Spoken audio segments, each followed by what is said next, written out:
Outpost Kepler-7 sat at the very edge of human space like a lit match in a dark room, small, warm, and surrounded by nothing but black. It was not a military installation. Not really. It had guns, yes. 2 railgun batteries on the north and south towers, a missile defense grid that was 3 years overdue for an upgrade, and a rotating garrison of 60 soldiers whose biggest weekly problem was running out of decent coffee. But it was not a war station, it was a home. 847 people lived there. Scientists, engineers, dock workers, families. A school with 31 children between the ages of 4 and 12, a medical bay, a bakery that somehow made real bread, and the smell of it in the mornings had a way of making people forget they were floating in the dark at the edge of everything humanity had ever claimed. Commander Sarah Voss had been the station's commanding officer for 2 years, 3 months and 11 days. She kept count, not because she was unhappy, she wasn't, but because she believed a person should know exactly where they stood in time. She was 44 years old, lean and brown-skinned with gray threading through her hair that she did not bother to hide. She had served in 2 border conflicts before Kepler-7. She had seen what war looked like up close, and she had decided, somewhere in those years, that the best thing a soldier could do was make sure war stayed far away from the people who hadn't asked for it. That morning she was reviewing water recycler reports when the proximity alarm went off. She was not alarmed at first. The alarm had gone off 6 times in the past year. 3 times it was debris. Once it was a Halvari merchant running dark with a busted transponder. Once it was nothing at all, a sensor ghost, a hiccup in the system. Once it was a Veth survey pod that had drifted off course. She set down her coffee and walked to the command deck. Lieutenant Osi was already there, hands moving across his station. He was 27, fresh from the academy, with the kind of focus that made him look older than he was. He did not look up when Voss walked in. "How many contacts?" she said. "I'm still counting." That was the first thing that made her stomach tighten. When it was debris, you didn't need to count. Estimate, she said. He looked up then, his face was very still, over 100, maybe closer to 2. She stood next to him and looked at the screen.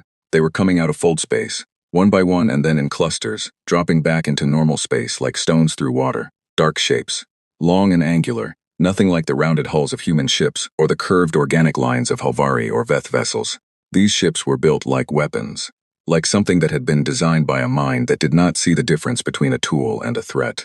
Vreth, Osi said. Voss had seen Vreth ships before, once at a diplomatic summit 7 years ago. She had stood on a platform next to a Vreth ambassador and shaken what passed for its hand, a hard, chitinous thing with too many joints, and thought, these are not people who negotiate from weakness. The Vreth were old in the way that made humans feel young and raw-edged. They had ruled 4-star systems before humanity had discovered fire. They looked at human expansion the way a man looks at a weed growing through his patio, with mild irritation that was beginning to harden into something more serious. There had been incidents, small ones. A human mining platform in the Call Nebula that went dark 8 months ago. A Vreth patrol that crossed into declared human space, and then, when challenged, simply turned around without a word. Diplomatic channels had been tense. But war, no one had said that word out loud. No one had believed it. 212 ships. The final count came in. Kepler-7 had 60 soldiers and 2 railgun batteries. "Open a channel," Voss said. Osi opened it. She stood in front of the comm panel and spoke clearly. "Vreth Fleet, this is Commander Sarah Voss of the human outpost Kepler-7. You are in declared human space. Please identify your intentions and respond." She paused. "We are a civilian station. We are not a military target." Silence. She tried again in the standard galactic common tongue, the trade language that every spacefaring species shared. Her accent was not perfect, but her words were clear. More silence. The Vreth fleet kept coming. She had about 4 minutes before they were in weapons range. She used the first minute to try 2 more times on the comm. She used the second minute to do the math on what 200 ships could do to a station built for science and living and bread baking. She used the third minute to make sure the children in the school were moved to the inner core of the station, to the blast-sheltered maintenance tunnels where the water processors hummed. She used the 4th minute to send the distress beacon. Not a standard distress beacon. There were 2 distress protocols in Kepler-7's system. One was yellow, general emergency, send help, something has gone wrong. The other was red. The red beacon had a different name in the official manual, but everyone who worked in border stations knew what it was really called. It was called the last word. The last word transmitted everything. All sensor data, all ship counts, all approach vectors, all identifications. It transmitted a real-time feed of whatever was happening, and it sent that feedback to Earth Command on a tight beam signal that nothing could jam, because it used 17 redundant frequencies simultaneously. It did not ask for help, it did not plead, it simply said, "This is what is happening here, right now. to your people. It was designed with the understanding that sometimes stations did not survive long enough for help to arrive, and the people who built it had decided that in those cases, the least they could do was make sure someone knew. Voss pressed the red key. Then the Vreth opened fire. Private Marcus Chen had been in the army for 14 months. He was 22 years old and had grown up in a city called Chengdu, where the summers were hot, and his grandmother had taught him to cook dumplings, and he had wanted to be a civil engineer before he saw a recruitment poster at a train station and thought, for reasons he could not explain to himself afterward, yes, that. He was at his post on the South Railgun battery when the first volley hit the station's outer shields. The whole platform shook. He grabbed the rail with both hands and looked out through the armored viewport and saw light. Not sunlight, not starlight, fire, pulses of energy, dense and blue-white, coming from every direction like they had always been there, and the universe had simply been waiting to show him. His headset crackled. Sergeant Dara Mwangi's voice. South Battery. Target the lead ship, fire at will. He fired, the railgun kicked. A tungsten slug the size of his forearm left the barrel at a speed that made the air around it briefly wrong, briefly shimmer. It crossed the distance to the lead Vreth ship in a fraction of a second. He saw the impact. A small bloom of debris and venting atmosphere on the Vreth ship's port side, a scratch. He fired again, and again. Around him, the station was being taken apart. The Vreth did not fight like humans. Human warships moved, danced, repositioned. They used speed and angles. The Vreth fleet simply advanced, in a line, in a wall. The front ships took fire and held position and returned fire, and the ships behind them moved, up to fill any gaps. It was not a battle tactic, it was geometry. The geometry of a thing that had decided another thing needed to stop existing. The outer habitat ring took a hit that vented 2 sections to space. Emergency bulkheads slammed down. The medical bay lost power and switched to backup. One of the comm towers shattered and fell away, spinning slowly into the dark. Chen kept firing. His hands were steady. He was surprised by that. He had thought before this that when the moment came, his hands would shake. They did not. They just did what he had trained them to do. And some quiet part of his brain observed this with something that was not quite pride, and not quite grief, and not quite anything he had a word for. The North Railgun battery went offline. He heard it. A different kind of silence on the shared channel, where Corporal Kim had been calling targets. Then nothing. He was the last gun. Commander Voss's voice came on the general station channel. She did not shout. She spoke the way she always spoke, clear and direct, as if she was giving a weather briefing. All personnel, this is Commander Voss. The station cannot hold. I am ordering all non-combat personnel to the emergency pods. Soldiers at your stations, you have done everything that could be done. I am proud of every one of you. A pause, this is not the end. This is a message, and it has been sent. Chen heard her say that and understood immediately what she meant. The last word. Already flying home. He fired the south railgun 3 more times before a Vreth energy pulse took out the battery's power coupling, and the gun went dead in his hands. He sat there for a moment in the dark, in the silence, with nothing left to fire. Through the viewport he could see the Vreth ships, closed now, massive, filling the space where the stars had been. He picked up his personal rifle. He went to find the others. The emergency pods launched, 41 of them, carrying the people who had made it to the launch bays in time. Children, scientists, the baker, clutching a bag of flour for a reason she would not be able to explain later, but that made sense to her at the time. Some soldiers, not all. 41 pods, spinning away from the station in all directions, small white seeds thrown into the dark. The Vreth did not shoot the pods. This was noted afterward by everyone who studied what happened at Kepler 7. The Vreth did not kill the people in the pods. They let them go. It was interpreted in different ways by different people. Some said it meant the Vreth had limits. Some said it meant they were making a point, that they wanted witnesses. Some said it simply meant the pods were too small to bother with. Voss was not in a pod. She stayed on the command deck until the Vreth boarding parties cut through the airlock. She was still transmitting on the last word frequency, describing everything she saw, calm and precise. Vreth boarding forces entering the station. They are armed with energy weapons, short range.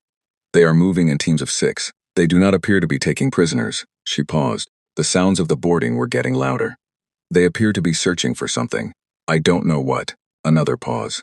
Kepler 7 to Earth Command, we are down. Her voice did not change. My name is Commander Sarah Voss. I am 44 years old. This station was not a military target, remember that. Remember us. The signal continued transmitting for another 11 seconds. Then it stopped. 7 light-years away, a listening station on the moon of a gas giant called Petra's World sat in the cold and the dark and caught the signal with a dish the size of a football field. An automated system flagged it, priority-coded it, and fired it onward on a tight beam relay that would reach Earth in just under 9 hours. On Earth, in a building in New Geneva with no exterior windows and a name that did not appear on any public registry. A man named Director Henrik Solberg was woken at 2 in the morning. He sat on the edge of his bed for a moment in the dark. Then he dressed. Then he walked down a long corridor to a room with a single table and a single screen. He read the report. He watched the sensor data. He watched the 212 ships. He watched the guns. He sat with it for a long time. Then he picked up a phone that had only one number programmed into it. A phone that had never been used in the 17 years he had held this office. It rang once, a voice answered. It said nothing, it simply waited. Director Solberg said 4 words, activate the Omega protocol.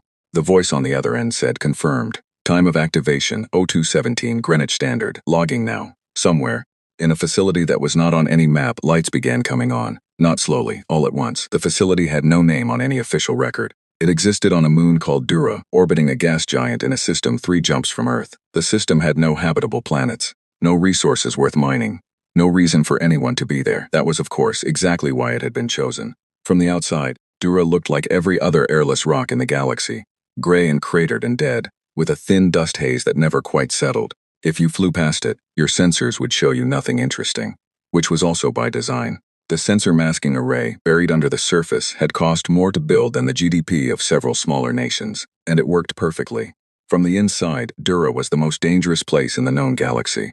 When the 4 words came through, when Director Solberg said, activate the Omega protocol into that phone, every light in the facility came on at once, and every person who worked there stopped whatever they were doing and stood very still for exactly 1 second.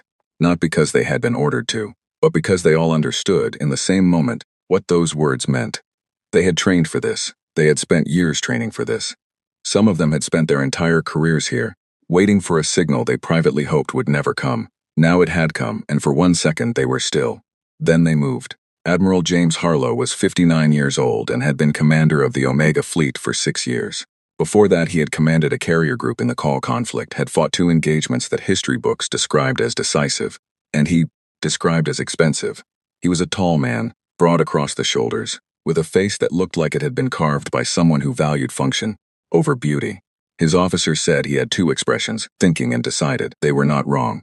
He was in the facility's command center when the activation signal arrived, already awake, already dressed, because the preliminary sensor data from the Petra's World Relay had reached him 40 minutes earlier, and he had known, reading it, what was coming. He had not slept. He had sat in the command center drinking black coffee and watching the numbers and waiting. When the confirmation came through, he set down his coffee. All hands, he said, his voice carried without effort. It was the kind of voice that had given orders in loud rooms for 30 years. Omega protocol is confirmed active. This is not a drill. Begin pre-launch sequence on all hulls. I want full drive diagnostic complete in 40 minutes. Navigation has target coordinates. Weapons cruise to stations. No one cheered. No one spoke except to confirm orders. The room filled with the sound of keyboards and boots, and the low hum of systems waking up that had never been used outside of testing. Harlow walked to the main viewport. Outside in the caverns carved from Dura's rock over 17 years of construction, the Omega fleet sat in rows. 53 warships. Not the largest ships in the human fleet, that was not the point. These were not carriers or support vessels or the kind of ships built to hold territory. These were built for one thing only. Each one was wrapped in a hull alloy that did not appear in any published materials registry. Each one carried weapons systems that did not exist in any arms treaty, because humanity had never told anyone they existed. Each one had a fold drive capable of crossing 12 light years in a single jump, which was, by a significant margin, faster than anything any other species had ever built. The galaxy knew humans were fast. They did not know how fast. That had been intentional. Harlow looked at his fleet. He thought about the woman on the last word transmission, her voice steady as her station was taken apart around her. He thought about the children who had been in the school. He did not feel anger. He was past the age where anger was useful to him. What he felt instead was a cold, settled thing, a weight that had found its right place in his chest. He turned back to the room. 40 minutes, he said again, not 41. The Vreth High Commander who had ordered the attack on Kepler 7 was named Ketvash. He was, by Vreth standards, young, barely 200 years old, and ambitious in the way that young Vreth commanders sometimes were. He presented the case for the Kepler 7 strike to the Vreth High Council 3 months ago, with charts and projections and the kind of careful language that made a violent thing sound like a sensible one. The argument was simple. Human expansion had reached the edge of the Vreth Third Territorial Zone. If it continued at its current rate, in 40 years the humans would be inside Vreth space. Better to establish a boundary now. Better to demonstrate, clearly and early, that there were places humans did not go. A single strike on a small outpost, civilian, yes, but that was part of the point, would send a message that no diplomatic channel could match. The High Council had approved it. Now Ket Vash stood on the bridge of his flagship and watched his crews finishing their work on the wreckage of Kepler-7. He was not a cruel commander. The pods had been allowed to go. There would be survivors. That, too, was part of the message. You need living mouths to carry words back. His communications officer brought him the standard after-action report. 212 ships deployed, 0 Vreth casualties. The outpost was gone. He composed his message to Earth Command himself. It was precise and formal, as diplomatic communications required. It said in the language of Galactic Common that the Vreth Dominion considered the matter of the Kepler-7 sector closed, that human expansion into Zone 3 would be treated as an act of aggression, and that the Vreth Dominion hoped this demonstration of intent would allow both species to move forward in a spirit of mutual understanding.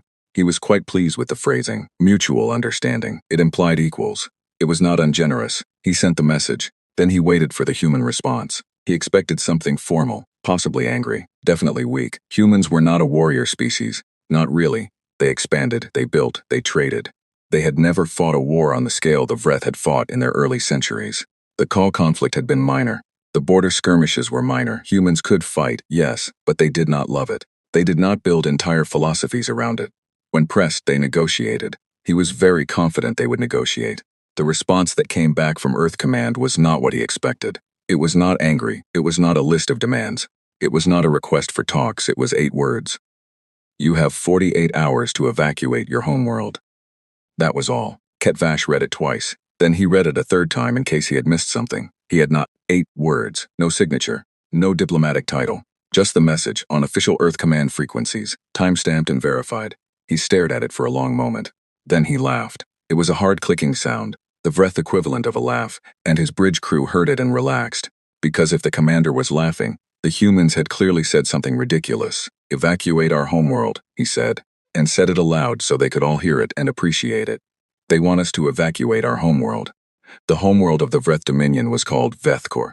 It was the 3rd planet of a yellow star in a system that the Vreth had occupied for over 4,000 years. Its orbital defenses alone were enough to stop a human carrier group. Its planetary shield grid had been built and upgraded over 3 centuries.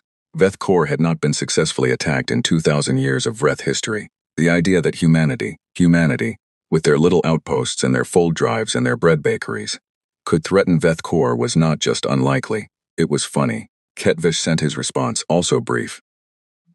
Come then. What Ket Vash did not know, and what almost no one outside of human military command knew, was what humanity had been building for the past 17 years. It had started after the Khal conflict, a quiet review, conducted by a woman named Admiral Yeva Marsh who had since retired and gone to live on a farm on New Zealand, that asked a single question. If a species with significantly greater military capability than anything humanity had yet encountered decided to erase human civilization, what would we do about it? The answer before the review was, not much. Admiral Marsh had found this unacceptable. She did not present her conclusions to the public. She presented them, in a room with no recording devices, to the Secretary of Defense and 2 members of the Oversight Committee. What she told them was simple. Humanity was expanding.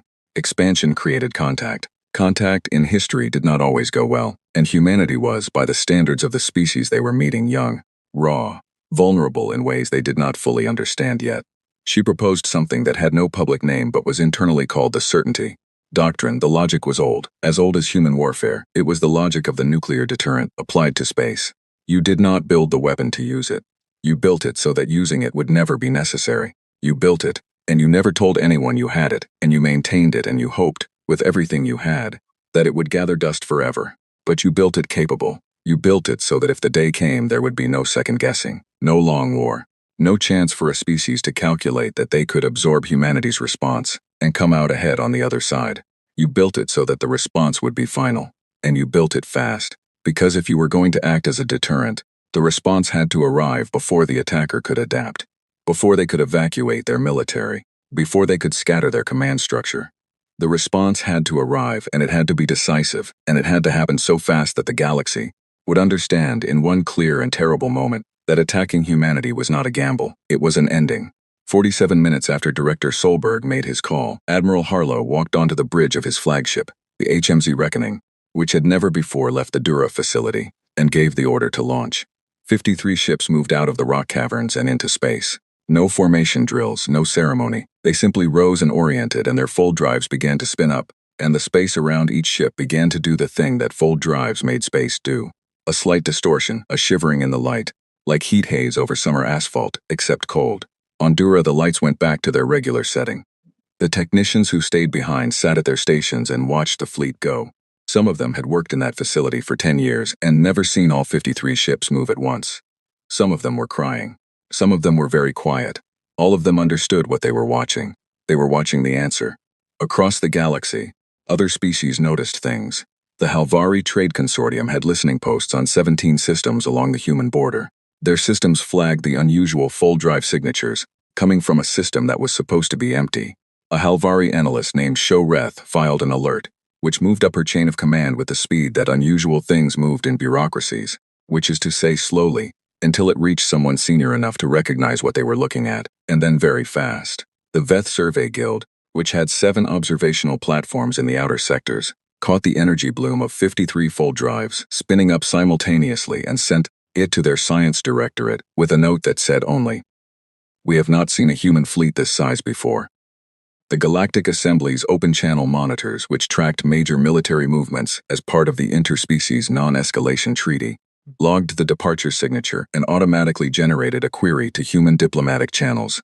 The query asked for the nature and destination of the fleet, as per protocol. It sat in the outbox for 48 minutes before a human diplomatic attaché named Priya Nair sent back a response. Her response cited Article 9 of the treaty, subsection 4, paragraph 2. The paragraph was only 3 sentences long. It had been included in the treaty at human insistence 17 years ago, during the drafting sessions. Most of the other species at the table had barely looked at it. It said, "In the event of an unprovoked armed attack upon a human civilian installation resulting in loss of life, the human government reserves the right to respond, with proportional and necessary force, without prior notification to the Assembly. The nature and scale of such force shall be determined solely by human military command. This provision shall supersede all notification and approval requirements." Most of the Assembly members who read that response had to look up the paragraph. They had forgotten it was in there. When they found it and read it, the room got very quiet. A Halvari ambassador named Dean Saul, who had been in the diplomatic service for 40 years and was known for never losing his composure, read the paragraph 3 times. Then he pulled up everything he had on human military capability. Then he pulled up the sensor data from his listening post. 53 ships, all moving toward Vreth space. He sent an urgent message to Ket Vash, flagged at maximum priority. It said, "Respond to the human ultimatum. Do it now. Do not wait." The message arrived at Ket Vash's flagship 4 minutes after the Omega fleet folded out of the Dura system. It arrived too late. In the deep dark of space, 53 ships bent light around themselves and vanished. The escape pod was 4 meters long and smelled like recycled air and fear. Private Marcus Chen sat with his back against the curved wall, and his knees pulled up to his chest and counted the people around him. 11. 3 soldiers, including Sergeant Dara Mwangi, who had a burn along her left forearm from the battery fire and had wrapped it with a strip torn from her undershirt. 5 civilians, 2 engineers, a lab technician, a woman named Hessa who ran the station commissary, and a man whose name Chen did not know but who had been one of the dock workers. And 3 children, a boy of about 8 and 2 girls, maybe 6 and 10, who had been in the school when the attack started. They had no parents with them. Hessa had her arms around the youngest girl and was talking to her quietly, and the girl was not crying, but her eyes were very wide, and she had not blinked in a long time. The pod had no propulsion beyond its initial ejection thrust. It was drifting. The beacon was transmitting a low automated pulse on the standard rescue frequency, and there was nothing to do but wait and hope that someone picked it up before the air. Scrubbers ran to the end of their cycle, which the pod's small display told Chen would happen in approximately 61 hours. He had done the math twice and gotten the same number both times and decided that doing it a third time would not improve the situation. Sergeant Mwangi was at the pod's tiny viewport looking out. She had been there for a long time. "What can you see?" Chen asked. "Debris," she said. "Some of it is ours." She paused. "The Vreth ships are still there, most of them. Some of them are moving around the wreckage. Looking for something? Maybe." She didn't move from the viewport or showing off. Chen thought about Commander Voss. He thought about the last word transmission, which he had heard parts of on his headset before the battery went offline.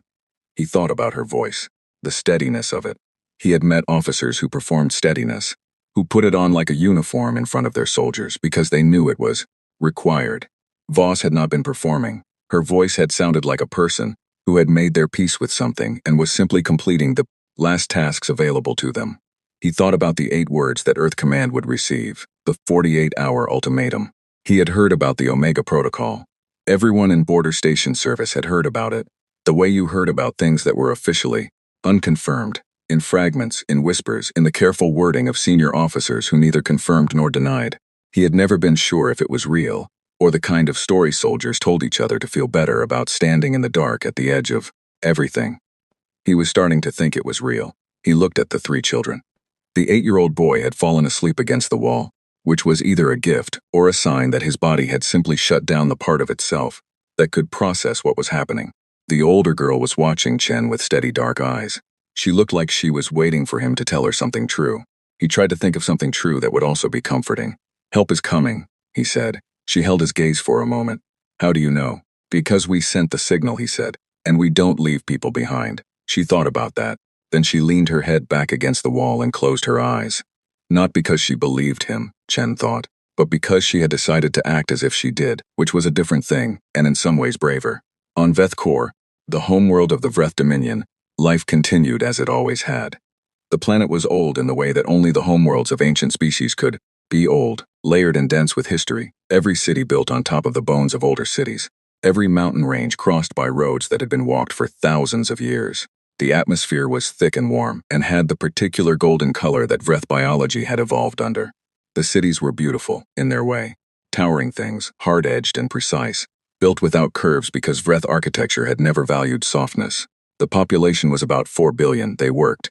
They raised young. They argued politics, and remembered ancestors and made plans for the future in the casual way that people do when they have no reason to believe the future will look different from the present. The planetary defense grid floated in orbit above them. 17 shield satellites in a synchronous ring, 42 weapons platforms, 4 permanent defense stations, each one bigger than the station that had been Kepler 7, each one built for war rather than for science or bread or children. The grid had been in place for 300 years. In that time it had been tested twice in actual combat, in conflicts that were now so long ago they were considered ancient history. It had never failed. The people of Vethkor did not know about the strike on Kepler 7 in any detail. The Vreth Dominion did not have a free press in the way that some species did. Information moved through official channels, shaped by official hands. What the people knew was that there had been an action on the border, that it had been successful, and that the Dominion was secure. They went about their days. In the Galactic Assembly Chamber, no one was going about their day. The Assembly met in a station called the Concord, positioned in neutral space between 3 major territorial boundaries. The chamber was built to hold representatives of 41 species, and it was designed with the understanding that those species ranged enormously in size, atmospheric preference, and sensory capability. The result was a room that always looked slightly chaotic. Different atmospheric sections, different lighting zones, translation systems running constantly in the background. Today the chaos was not architectural.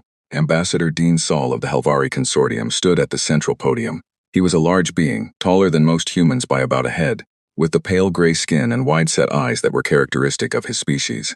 He was known for being calm, for measured words, for never making a claim he could not support with evidence. He was not calm today. "I want to make sure every representative in this chamber understands what we are looking at," he said. His translation came through in 37 languages simultaneously, each one carrying his exact tone. "This is not a human patrol. This is not a response force. This is a fleet of 53 warships of a class and capability that no external intelligence service, including mine, which is among the best in this assembly, had any record of. They appeared from a system we believe to be uninhabited. Their fold drive signatures indicate a range and speed that exceeds what we believe to be the upper limit of human propulsion technology." He paused and let that sit. "The human government has invoked Article 9, subsection 4. They are not required to tell us their destination, and they have not done so. However, given the timing, and given the recent events at Kepler 7, I think we all understand where that fleet is going." The room was very quiet, 41 species and none of them speaking. A Veth survey representative, small, 4-limbed, very still in the way that the Veth went still when they were thinking hard, raised a communication flag. "What is the expected arrival time?" Dean Saul looked at his data. Based on the fold drive signatures and the distance to the Vreth home system, he stopped. He looked at the number again, because the first time he looked at it, he thought he had made an error. He had not made an error. Based on these numbers, the fleet would arrive in the Vreth home system in approximately 3 hours. More silence. 3 hours, the Veth representative said, in a tone that was not a question. More like someone reading a word in a language they did not speak and not being sure they had read it right. 3 hours, Dean Sol confirmed. The chamber filled with sound. On the bridge of the HMSC Reckoning, Fold Space looked the way it always looked. Like nothing. Like the absence of everything. Like the universe holding its breath. The viewport showed a featureless silver gray that made the eyes feel tired if you looked at it too long. Most experienced officers did not look at it at all. There was nothing to see in Fold Space. You were between places, between moments, and the best thing to do was concentrate on the place you were going. Admiral Harlow was reviewing the Vreth home system data for the 9th time. He knew the orbital defense grid by heart at this point. He knew the positions of all 17 SHIELD satellites, all 42 weapons platforms, the 4 defense stations. He knew the estimated response time of the Vreth standing fleet, ships that would be scrambling from their home system, berths the moment the Omega fleet dropped out of Fold. He knew the geography of the engagement. He also knew something that the Vreth did not know he knew. 12 years ago, a human deep cover intelligence asset had obtained the complete technical specifications of the Vreth planetary shield grid, not the external-facing data, not the publicly available design documents, but the actual engineering files, the maintenance logs, the test results. Every system had weaknesses. The Vreth shield grid had 3 specific ones, identified by human engineers who had spent years doing nothing else but looking for them. Harlow knew exactly where to push. He thought about the 48-hour ultimatum. He had written it himself, actually, or rather, he had approved the final wording of it, which had been drafted by a team of 3 people in a room down the corridor from his office. The number 48 had been chosen deliberately, long enough that the Vreth would not believe it was real. Not so long that it could be mistaken for hesitation. He did not expect the Vreth to evacuate. He had given the ultimatum because it was the right thing to do, because he was not a man who believed in killing people who did not need to die. 4 billion people lived on Vethkor. They had not ordered the attack on Kepler 7. They had not voted for Ket Vash. They had simply woken up that morning on the planet where they had always lived. He had given them 48 hours. What they did with 48 hours was their choice. He looked at the fold space on the viewport and thought about Sarah Voss, the way he had been thinking about her since he first heard the last word recording. He had never met her. She was a border station commander, not the kind of officer whose path crossed with fleet admirals very often. But he had listened to her voice, clear and steady at the end, and he knew the kind of soldier she had been. He thought, she sent the message, I am the answer. 30 minutes to drop point, navigation called out. All stations confirm ready, Harlow said. The confirmations came back one by one. 53 ships, all of them ready, all of them built for exactly this. Ket Vash received the assembly alert and the Halvari ambassador's message in the same 2-minute window. He read them both. He read them standing on his bridge, very still, with the particular stillness of a person whose confidence has just encountered something it was not built to handle. 53 ships, 3 hours, a class of vessel no one had on record. He called his chief tactical officer. What do we know about this fleet? Nothing confirmed, the officer said. The fold signatures are outside anything in our database. Their drive capability. He stopped. He made the clicking sound that meant he was recalculating. Their drive capability is significantly beyond what our intelligence had assessed for human propulsion. Ket Vash was quiet. High Commander, his officer said carefully. Should we begin alerting the Home System Defense Command? Send the alert, Ket Vash said. He said it in a voice that was very controlled, because he was a Vreth commander and control was expected. Tell them a human fleet is inbound. Tell them to bring the full grid online. He did not say what he was thinking. What he was thinking was that he had sent a message to humanity that said, come then. And they had come. They had come with 53 ships that didn't exist in any record. They had come in 3 hours, when 3 hours was technically impossible. They had come without a second ultimatum, without a counteroffer, without any of the diplomatic maneuvering that species did when they were preparing to threaten but not to act. They had simply come.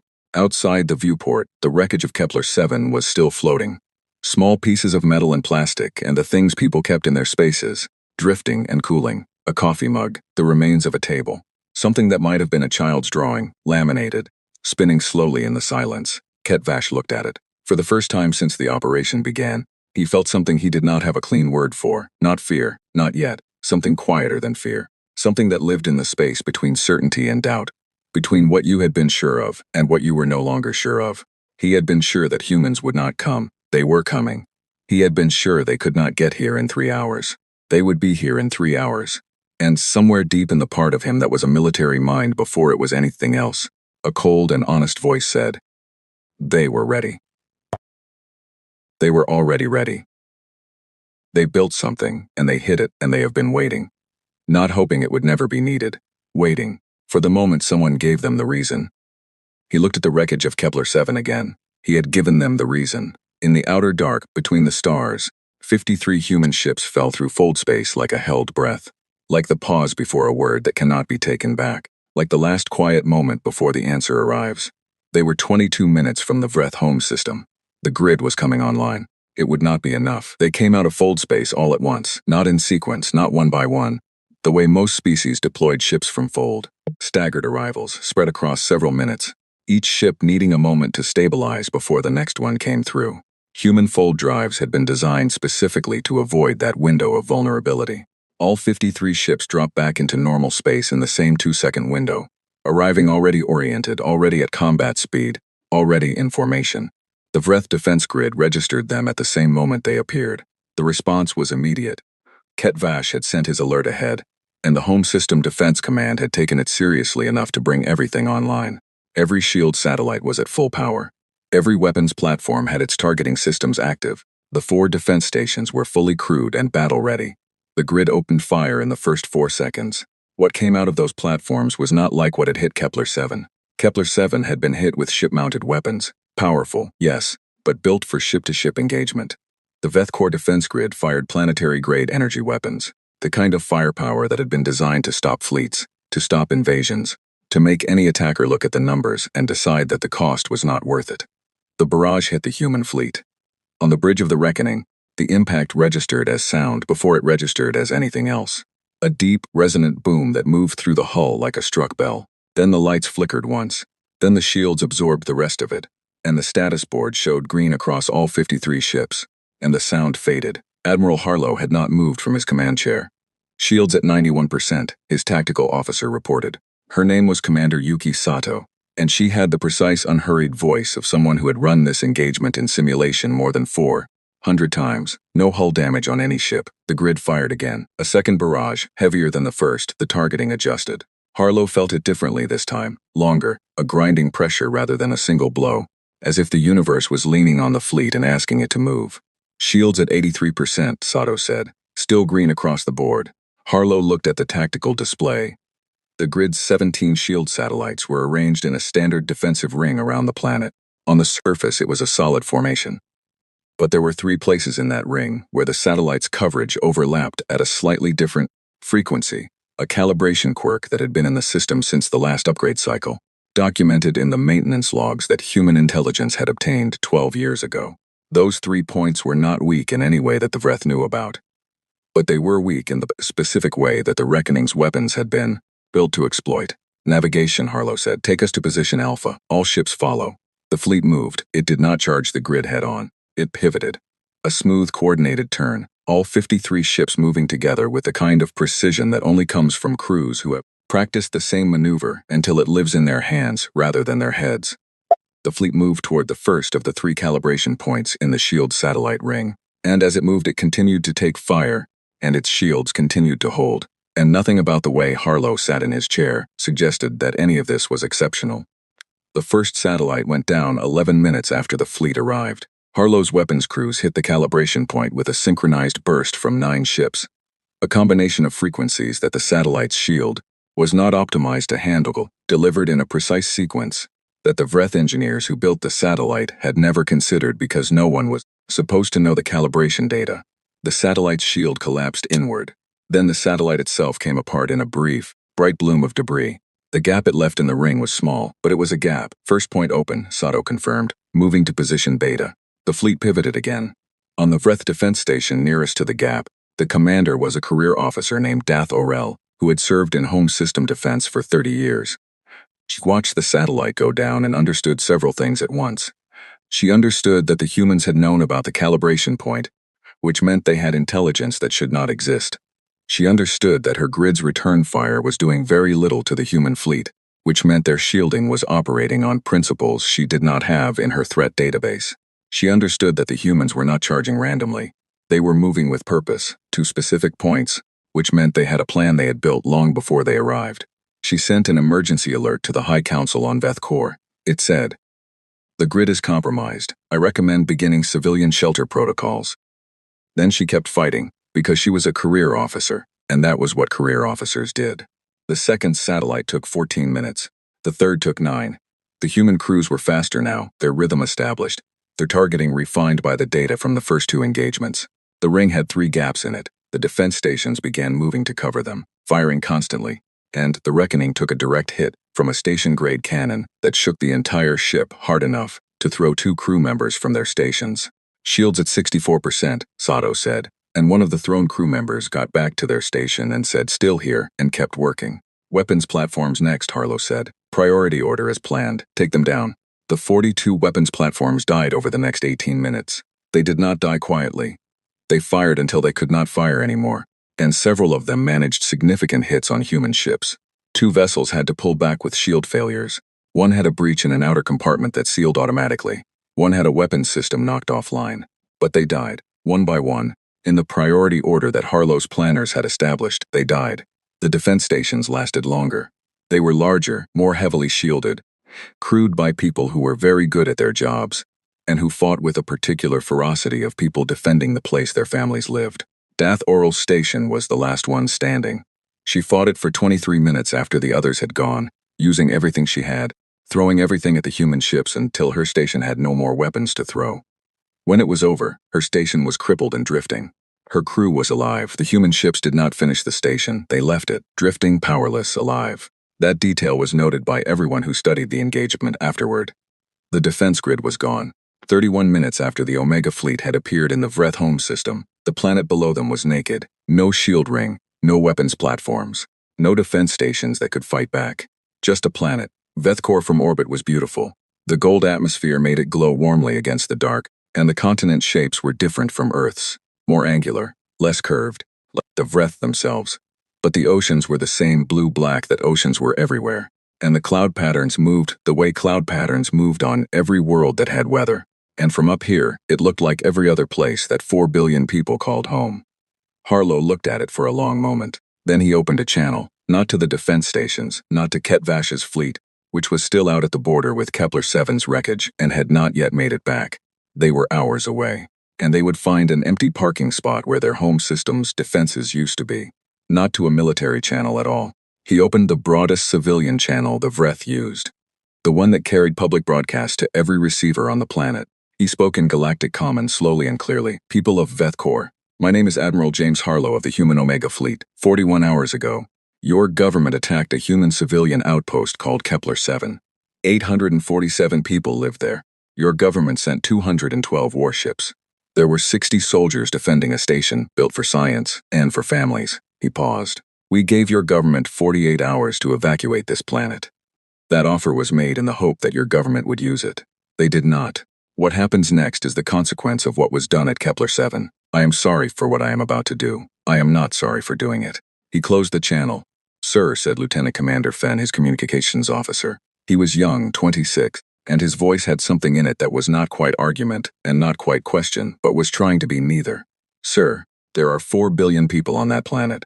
"I know," Harlow said. "We, the weapon," Fenn stopped. He swallowed. "Sir," Harlow looked at him. "The weapon targets the planetary core, Lieutenant Commander. The cascade will take 6 hours. 6 hours from the moment we fire." He let that land. "The Vreth Dominion has emergency evacuation ships capable of moving 200,000 people per hour. In 6 hours they can move at minimum 1.2 billion people to the outer system if they start now." He turned back to the display. "We gave them 48 hours and they chose not to use it. I am giving the planet 6 more. The moment the weapon fires, the 6-hour clock begins. What they do with that 6 hours is their choice." Fenn was quiet. "I need you at your station," Harlow said. "Not because I am ordering you, because I need you." Fenn sat back down. Across the fleet a signal went out, a single-coded transmission from the Reckoning to 52 other ships. The signal contained 2 words: "Weapon ready." On each of the 12 designated ships, 12 out of the 53, the ones built for this specific purpose, a system that had never been used, Outside of testing began its initialization sequence. The weapon was not a missile, it was not a beam. It was a gravitational resonance emitter, a device that, when aimed at a planetary core, began a cascade reaction in the planet's internal structure, a reaction that built on itself, like a fire given enough fuel, until the core could not hold its shape. It was not a clean death for a world. Nothing about this was clean. But it was designed to give time. The cascade was slow enough that the people on the surface would feel the earthquakes, starting, would see the readings on their instruments, would understand what was happening, and have hours to run. It was not mercy, exactly. It was the minimum that a man like Harlow could offer and still sleep. Barely. He thought about Commander Voss. He thought about 31 children in a school, at the edge of everything. He thought about the 8 words he had sent to Ket Vash. You have 48 hours to evacuate your homeworld. And Ket Vash had sent back 2 words. Come then. Come then, Harlow had come. Weapons, he said. His voice was the same as it always was. Confirmed targeting. Commander Sato ran the confirmation check. Targeting confirmed. Core resonance lock established on all 12 emitters. Firing solution is clean. On my mark, Harlow said. Outside the viewport, Veth core glowed golden in the dark. Beautiful and old and full of people who were not soldiers. Most of them who had not ordered anything. Who had simply lived there because it was the place they had always lived. He thought. I wish you had left, he said. 12 weapons fired simultaneously. There was no visible beam, no dramatic light show. The emitters simply activated, and somewhere deep below the surface of Veth core, in the iron silicate heart of the planet, something began. Something that would not stop. The clock started. 6 hours. Harlow did not look away from the planet. All ships, he said. Begin recording. Every ship. Full sensor logs from this moment forward. He paused. The galaxy needs to see what this costs. Both sides. The fleet recorded. Below them, Veth core began to shake. The earthquakes started small. The people of Veth core felt them the way people feel the first signs of something wrong. A vibration in the floor, a rattle in the walls, a sound that was too low to hear but could be felt in the chest. In the cities, instruments registered the core fluctuations immediately. The science directorate sent alerts to the government within minutes. The government, which had just received Dath Oral's emergency transmission from the defense station, was already in crisis session. They knew what it was. They had been told. Harlow had broadcast it on the civilian channel, in plain galactic common, and even if they had not heard his words, the readings told the same story. The cascades were building. The core temperature was rising in a pattern that did not occur naturally. Whatever the humans had fired, it had found what it was looking for, and it was not stopping. 6 hours. The government activated the emergency evacuation fleet. Ships that had not been intended for this. Cargo haulers, passenger liners, government transports, military supply vessels, were redirected and filled and launched. The spaceports became something that was hard to describe and harder to watch. 4 billion people, and the ships could move a fraction of them. Parents made choices that no parent should have to make. The young were sent first, then the old. The order broke down within the first hour and became simply, whoever could get to a ship, get to a ship. The Vreth were not a species given to public displays of emotion. Their culture valued restraint, dignity, the bearing of difficulty without open grief. But the spaceports on Veth core that day had none of that restraint, and the recordings that survived showed the kind of thing that looks the same in every species, in every language, on every world. People holding on to each other in the last moments before separation, not wanting to let go. The evacuation ships rose in streams, thousands of them. The ships that could not fold, that could only reach the outer system, filled their holds and launched and turned away from the planet that was shaking beneath them. In 6 hours, they moved 412 million people. 3,588,000,000 did not make it off the planet. Harlow watched the evacuation from the Bridge of the Reckoning. He watched every ship that rose. He counted them the way Voss had counted the days of her command, not because it changed anything, but because he believed a person should know exactly what they were responsible for. He watched the streams of ships climb away from the surface, and he watched the readings that showed the cascade deepening, the core temperature climbing, the seismic activity spreading from the equatorial regions outward. At the 4-hour mark, the surface began to show visible changes. The golden atmosphere thickened. Eruptions opened along 3 of the major fault lines simultaneously, slow-moving at first, then not. The oceans in the equatorial region began to behave strangely, tide patterns disrupted, temperatures rising, the deep water beginning to do what deep water does when the heat below it becomes wrong. At the 5-hour mark, Commander Sato set down her tablet and did not pick it up again. Lieutenant Commander Finn had not spoken in 2 hours. The bridge was very quiet except for the automated systems, and the low sound of the recordings running on every ship. At 5 hours and 41 minutes, The cascade reached the point that Harlow's engineers had called the threshold, the moment after which reaction was self-sustaining and nothing could stop it. He had known this moment would come. It did not make the moment easier to sit through. He sat through it. At 6 hours and 2 minutes, Vethkor ended, not in an explosion. Not the way planets died in old human entertainment. No dramatic fireball, no satisfying detonation. The core gave way from the inside, and the planet came apart, over the course of 43 minutes, in the way that things come apart when the thing holding them together stops working. The surface cracked first, then the interior. The atmosphere scattered. The oceans, what was left of them, fell away into pieces. The pieces spread. In 43 minutes, there was no Vethkor. There was a debris field in the orbit of a yellow star, where a planet had been for 4 billion years. Harlow looked at it for a long time. Then he stood up. He straightened his uniform. He spoke to his crew. Log time of completion, he said. Prepare the full engagement record for transmission to Earth Command and the Galactic Assembly. All logs, all recordings, unedited. He paused. Every ship, make sure your crews have access to medical and counseling support. Starting now, not when we get home. Now.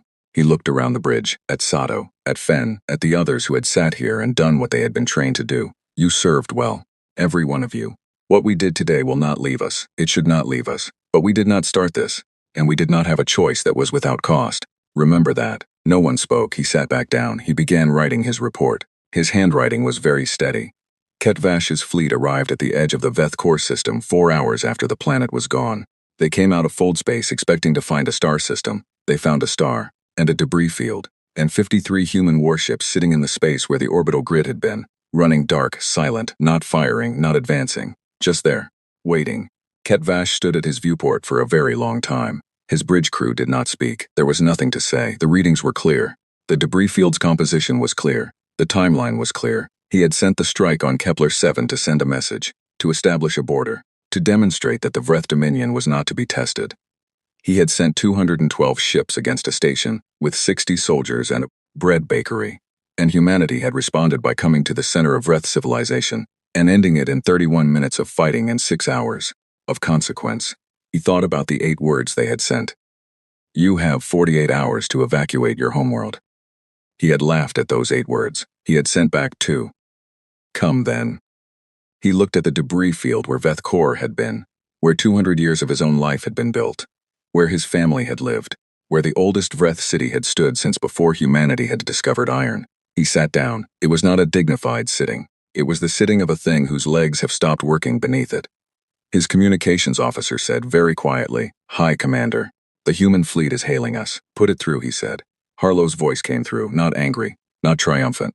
It was the same voice that had broadcast to the civilians of Vethkor, measured and tired, and carrying the weight of what it was saying without hiding from it. Commander Ketvash, I am transmitting the coordinates of your evacuation fleet. They are in the outer system. They are unharmed. We did not touch them. A pause. Go to your people. What you do next is your decision. We will not pursue. The channel closed. Ketvash sat in the silence. Then he said, Set course for the outer system. His voice was something he did not recognize. Take us to our people. The fleet turned away from the debris field and moved. The Galactic Assembly received the full engagement record. Every log, every sensor file, every second of the Reckoning's bridge recordings. 12 hours after Vethkor was gone. The chamber met in emergency session. All 41 species present. Ambassador Dean Sol had not slept. He had watched the live sensor feeds from the Helvari listening posts through the entire engagement. He had watched the grid fall in 31 minutes. He had watched the evacuation ships rise. He had watched the debris field form. He had been awake for 31 hours, and he was not the only one. He stood at the podium and looked at the room. 41 species. Some of them had been considering, in the quiet way that species considered things without saying them out loud, how much further humanity could be pushed. Some of them had disputes with human colonies. Some of them had been watching the Vreth situation and calculating. Some of them had been waiting to see what happened. Now they knew. I have prepared a formal statement, he said. I have reviewed it 6 times, and I am satisfied that it is accurate and complete. He looked at his notes. Then he set his notes down. I am going to say it simply instead. He looked at the room. Do not attack humanity's people. Do not attack their stations. Do not attack their ships, their colonies, their civilians, or their interests. He paused. They gave the Vreth 48 hours. Then they gave them 6 more. He let that sit. They are not impulsive. They are not aggressive. They have not expanded into any space that was not unclaimed. They have not started a conflict in their history that was not started first by someone else. He looked at the room one more time. But they finished them, whatever they are, and I am no longer sure any of us understood what they are. They finish what is started against them, and they do not forget. He picked up his notes and stepped back from the podium. I have nothing further. The chamber was quiet for a long time. No one else came to the podium. The rescue ship found Chen's pod 51 hours after it launched. It was a standard search and rescue vessel, sent from the nearest human colony the moment the distress beacons were flagged, and it found all 41 pods within a 10-hour window. Most of the people in them were alive. Some were not. The children were all alive. When the rescue ship's crew opened the hatch of Chen's pod, the first thing Chen did was check the count. 11 people in, 11 people out. He stood in the airlock of the rescue ship and confirmed this with his own eyes before he let himself breathe all the way. Mwangi was behind him. Her arm had been properly bandaged now. She'd used the pod's small medical kit somewhere around hour 30. When the adrenaline had finally finished with her and the pain had found room to exist, she walked off the pod on her own feet. The rescue ship's doctor tried to get them both to sit down. Chen sat, Mwangi did not. They were given food and water and blankets, and Chen ate his ration pack without tasting it, and the older girl from the school sat next to him and ate hers without speaking, and that was fine. Some things did not need words. An officer from the rescue ship came to give them the situation report. She was careful with it. She explained what had been transmitted from Earth Command, the Omega Protocol, the Omega Fleet, the engagement at Vethkor. She used the clear, direct language that people use when they are delivering news that is too large for softer words. When she finished, the compartment was quiet. Chen thought about Kepler-7, about the smell of bread in the mornings, about Commander Voss at the comm panel, her voice steady as the walls came down, about 60 soldiers and a station full of people who had done nothing except live at the edge of human space and call it home. He thought about a planet that no longer existed. He thought about how those two things lived in the same sentence. He did not know what to call the thing he felt. It was not satisfaction. It was not grief exactly, though grief was part of it. It was something heavier than either. Something that did not resolve into a feeling he could name and file away. He thought, 847 people, and Voss said it. This is a message, and it has been sent. He understood now what she had meant. Not just the distress signal, not just the sensor data. She had meant something bigger. She had meant that the last thing she could do, the last thing any of them at Kepler-7 could do, was make sure that what happened to them meant something, that it was not just an ending, that it went somewhere, it had gone somewhere. The girl next to him had finished her ration pack. She was looking at the viewport at the stars outside. What happens now, she said. Chen looked at the stars with her. We go home, he said. And then? He thought about it honestly, about a galaxy that had just watched 53 ships dismantle a planetary defense grid in 31 minutes and end a world in 6 hours. About 41 species sitting in the galactic assembly chamber with their notes put away and nothing left to say. About the debris field where a homeworld had been, floating in the orbit of a yellow star. About the fact that humanity had not fired first, had not expanded into claimed space, had not built the Omega fleet to conquer anything, had built it quietly and hidden it patiently, and kept it ready and hoped, with the particular hope of people who understood history, that it would never be needed, and then had used it, completely, without hesitation, with exactly as much warning as they had promised to give, and not 1 minute more. Then we keep going, Chen said. That's what we do. We keep going. The girl thought about that. It seemed to be enough for her. She leaned her head back and closed her eyes, and the stars kept moving outside the viewport. Somewhere in the outer system of a yellow star, a fleet of Wraith evacuation ships drifted in the cold and looked at the space where their world had been. 412 million survivors. The beginning of something that would take generations to become a civilization again. Somewhere in New Geneva, in a room with no windows, Director Henrik Solberg read the final report. He read it all the way through, every page. Then he sat with it in the quiet of his office for a very long time. Somewhere in deep space, on the bridge of the reckoning, Admiral Harlow finished writing his report and closed the file. He did not feel like a man who had won something. He felt like a man who had done a necessary thing, and who understood that necessary things are not always good things, and that carrying that difference was the price of the kind of work he did. He would carry it. He had always known he would have to, eventually. He looked out the viewport at the stars. The galaxy was very quiet. It would stay quiet for a long time, not because the other species had nothing to say, but because they had seen something that morning that changed the way they understood the young species with the round ships and the fast fold drives and the bread bakeries at the edge of their space. They had seen that humans were patient, that humans were restrained, that humans built and expanded and negotiated and kept their worst weapons hidden in the dark for years, hoping the day would never come. and they had seen what happened when someone made the day come. The lesson was clear. It was not written in any treaty or carved into any monument or formally stated in any diplomatic communique. It did not need to be. It lived now in the memory of every species who had been watching. In the gap in the star maps where a yellow star had 4 planets and now had 3. In the cargo bays of 412 million survivors who had made it off a world because humanity had given them 6 hours that they did not have to give. Lesson was this: humanity was not the biggest species in the galaxy, not the oldest, not the most advanced, not the most feared before that day. But when you hurt their people, they came.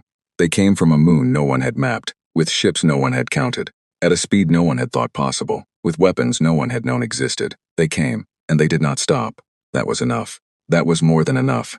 In the rescue ship, moving through the quiet dark toward home, Private Marcus Chen sat with a blanket around his shoulders and a girl asleep beside him and let the stars go past, and did not think about what he had seen, because thinking about it would come later. It always came later. And for now there was just the motion, and the warmth, and the simple good fact of being alive. Outside, the stars were the same stars they had always been. The galaxy breathed, and learned to be careful.